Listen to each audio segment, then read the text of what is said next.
Dahulu kala, di sebuah desa yang indah di Pulau Sumatera, hiduplah seorang pemuda yang baik hati bernama Toba.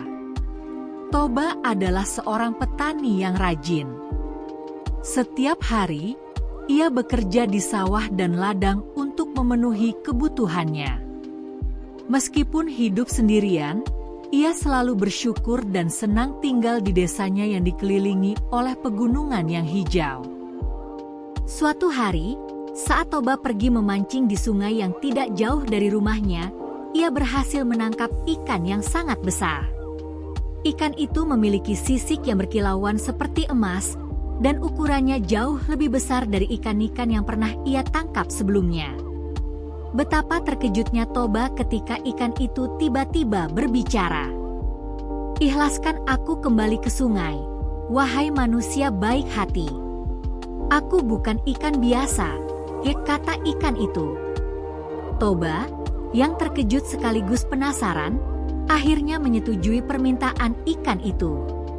Namun, sebelum melepaskan ikan itu, Toba bertanya, "Siapakah kamu sebenarnya?" Ikan itu kemudian berubah menjadi seorang wanita cantik. "Aku adalah seorang peri yang dikutuk menjadi ikan," katanya.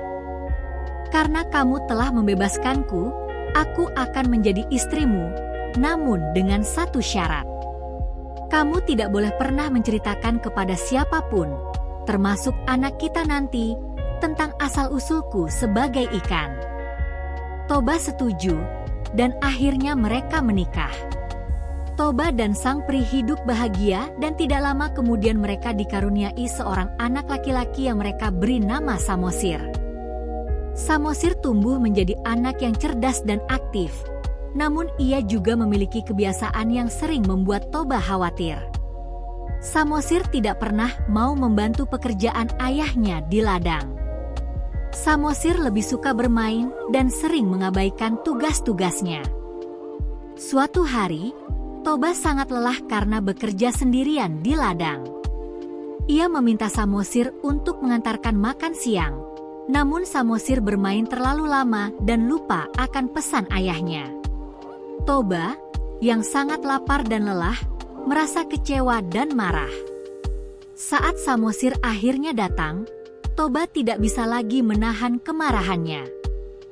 Dalam amarah yang membuncah, Toba mengucapkan kata-kata yang seharusnya tidak pernah ia katakan. "Dasar anak ikan. Kamu sama malasnya dengan ibumu." Seketika itu juga, langit menjadi gelap.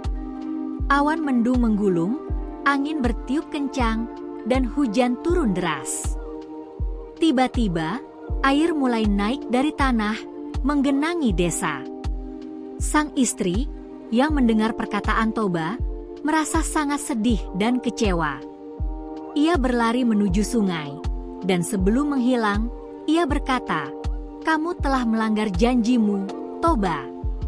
Sekarang, aku akan kembali ke wujud asliku, dan kamu serta desamu akan tenggelam." Dalam sekejap, air semakin banyak dan terus mengalir hingga membentuk sebuah danau besar. Toba pun tidak bisa menyelamatkan diri. Sementara itu, anak mereka, Samosir, diselamatkan oleh keajaiban, dan ia hidup di sebuah pulau kecil di tengah danau tersebut. Pulau itu kemudian dikenal sebagai Pulau Samosir, sementara danau besar yang terbentuk dari tangisan sang peri disebut Danau Toba. Dan sampai hari ini, Danau Toba dan Pulau Samosir menjadi tempat yang penuh legenda dan kenangan tentang Toba, sang peri, dan janji yang dilanggar.